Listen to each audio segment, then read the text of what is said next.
Let's take a closer look at tonight's players. Up first, Yakov the Trapper. Hey, I'm Yakov. This is my pad. Everything here reflects what I do, why I do it. Accessories. You gotta have the right stuff for the right atmosphere. We got my bow when I'm shooting targets. I'm a hunter. Why not? But also kind of a little bit of a trapper. You know what I mean? Who doesn't love a cowboy, right? Of course. I love music. I love to DJ. This is the bed. It's got 3 positions because there's obviously more than one type of girl. My game plan tonight, go out and have as much fun with as many people as possible, whatever that means. If I go out and I bomb everything, I'm gonna have the most fun doing it. If I pick up 19 girls or 14 girls, it doesn't matter. I'm gonna do what I do. I'm really concerned for Yakov because I think he hasn't slept in a couple of days. Well, I like how he was talking about in prehistoric times, there was hunting. Well, I think in prehistoric times, Yakov would have been the hunter. Today I want to talk about pickup artists or so-called dating coaches and my experiences of being part of the PUA community in my late teens to early 20s, which was a while ago, the unk that I am. I mostly got into pickup because obviously I was into girls, but I had very little to no experience interacting with them. My dad basically taught me nothing. He was too busy with his own business and social life. I also had no older brothers to help me or teach me. First off, I did read the infamous book by Neil Strauss, aka Style, called The Game, which was actually pretty good. I do also recall being part of some pickup artist internet forums back in the day, including Real Social Dynamics.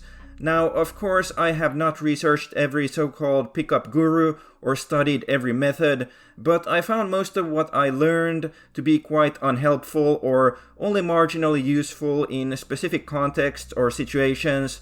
I actually had more success with girls when I was not really using any pickup techniques. That said, it did help me to be more proactive and talk to girls. Let me tell you about some of the few things I found useful or interesting in pickup.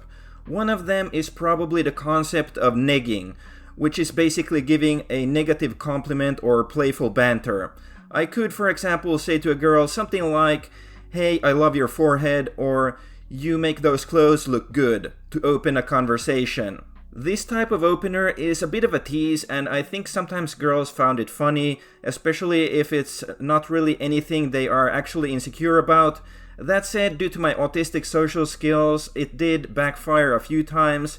One embarrassing incident that I remember was when I said to a girl something like, "Hey, midget Mary," because she was short, and the moment those words left my mouth, I knew it was over. She never talked to me again, so sorry Mary, it was my bad.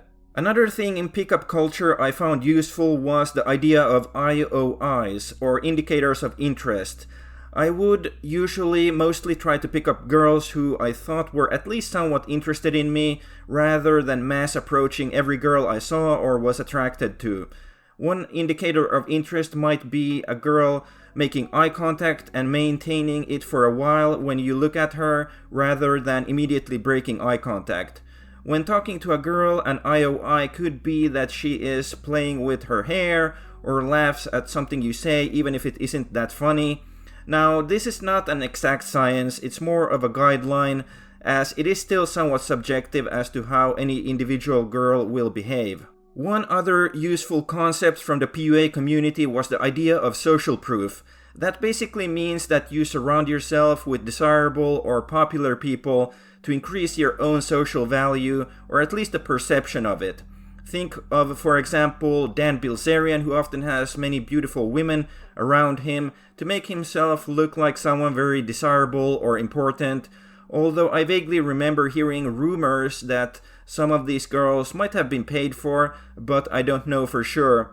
So it does make sense in this context to have female friends, even if you don't intend to date them, because if girls you are interested in see you hanging out with other girls, that means you have some social proof, or it indicates that you are already accepted by other girls on some level rather than just being a loner. Finally, we have the concepts of cold approaches and warm approaches. A cold approach is when you approach someone without knowing them or having any sort of relation to them. For example, approaching some random girl on the street with the goal of getting her phone number. Or it could be someone in a bar or nightclub. Nowadays, cold approaches on the street can get you into trouble because girls might report you to security or police for harassment, so I can't recommend that. It's only worse if you are not exceptionally good looking. Warm approaches, on the other hand, are when you are part of a social group and approach girls that are connected to the social group, for example, a friend of a friend. Personally, I think warm approaches might work better and be safer nowadays. That's if you are even part of any social circles, which I personally am not. As for my own limited success in the area of dating, I think it was mostly due to my looks rather than any pickup techniques that made the real difference.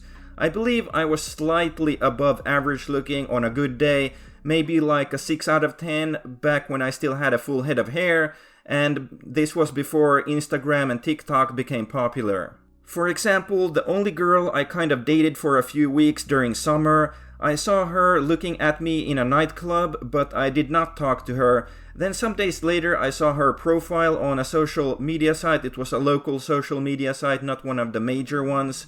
And I sent her a message asking her out on a date, and the rest is history. Nowadays, well over 50% of couples meet online, and people in general are becoming more socially isolated due to the internet. So even if pickup techniques were effective, it's difficult to use them when there are few actual situations where they can even be applied. Online dating on dating apps and social media is mostly about good physical looks, flashing your cash, and social media clout or popularity. So basically looks, money, and status. The standards for looks, wealth, and clout have also increased due to how dating apps and social media may distort reality. People always showcase their best moments and flex on these sites, which increases the expectations.